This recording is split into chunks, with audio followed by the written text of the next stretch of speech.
Kanu will appear in court the case that Justice Omotosho sentenced him to life imprisonment. You see, I have 90 days window for you to appeal the case. I think the government are trying to deny exactly why they want to Nnamdi Kanu to appear and to carry out some level of production record in terms of his appeal process and filing. Let me just put it that way. But that is not the main issue. You know, the Sokoto prison, came under serious attack. Another fresh attack. Let me just put it that way. Another fresh attack, and there is fear that Nnamdi Kanu might be a victim of this continuous attack that is just a few kilometers away from where Nnamdi Kanu is being held up in Sokoto prison. And they say such has never happened at all in that very prison. Could it be that the case of Nnamdi Kanu that such attack that very prison is under this heavy attack? Could it be because Nnamdi Kanu is there or something else might be behind it? There's possibility, that the federal government is jittery now, and they are looking for a way now to see how they are going to relocate Nnamdi Kanu. Because on a very good source, that attack.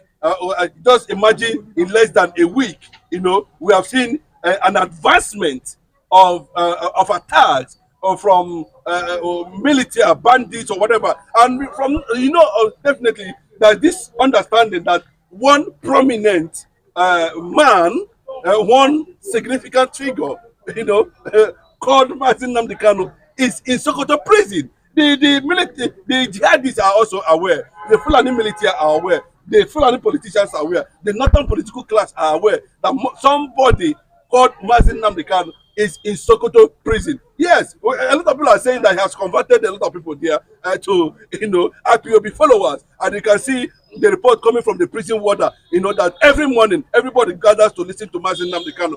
It might ignite, some religious misconception, and they can decide to push for Sokoto jailbreak, and if anything happens, it will be very unfortunate in that regard. So the federal government now, through the court, said that he should be rescued from Sokoto prison back to Lagos, and this is supposed to happen today, tomorrow. So we don't know what the development is all about. Why the court refused to, grant orders to allow the Sokoto prison administration carry out a particular task that will allow Nnamdi Kanu fly from Sokoto to Abuja to attend to his. Also in the Senate House, Adam Oshomole really angry with Justice James Omotosho on the case of Nnamdi Kanu. That what kind of a judge is Justice James Omotosho? According to the word used by Adam Oshomole. And the Senate president also, they are not in good time. They are not really happy with Justice Omotosho based on that very judgment of Nnamdi Kanu. The whole world wept for Nnamdi Kanu's unfortunate conviction. It's not only in Nigeria. Everywhere everybody was mourning. But unfortunately, we saw the highest lawlessness in Nigerian judicial system, the highest in the history of judicial jurisdiction. Nnamdi Kanu was not convicted based on what was written in the Nigerian Constitution. Now we are asking, was it a kind of doctrine of necessity?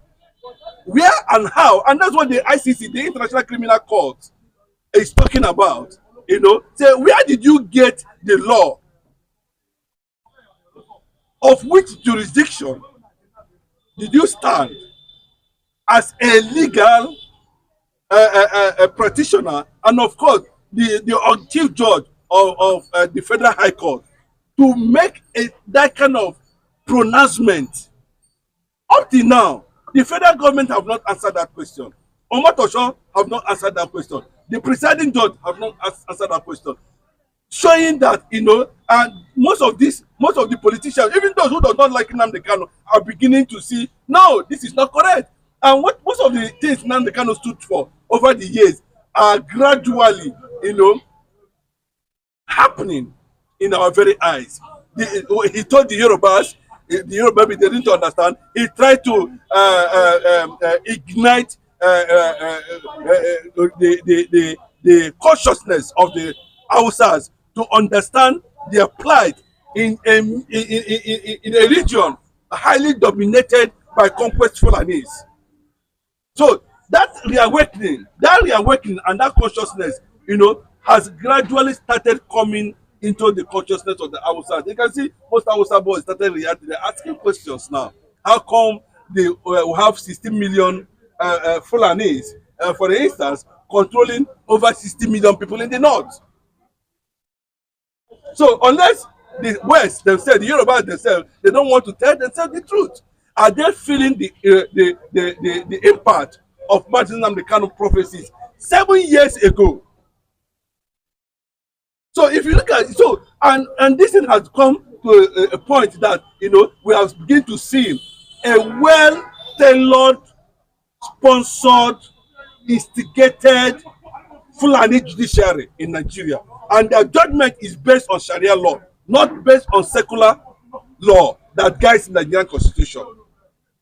So Mazi Nnamdi Kanu was actually convicted based on Sharia law that was hidden under a secular law that controlled the Nigerian constitutional system. So that is actually what has people have begun to study. Say, how can you give a man that has killed over 20,000 people just 20 years, and a man that has no gun, and when has wars? You see, the whites has a way of interpreting their things. I know a black man have a mental slavery problem, but the white man tells you that when wars become violent, when the wars become violent, we saw Tunde Bakare telling Jonathan that he should go to bed and he will not wake up again. Heaven did not fall. We saw Buhari threaten the entire federal structure during Jonathan, that the blood of baboon and whatever around that will flow at the end of the day. Heaven did not fall.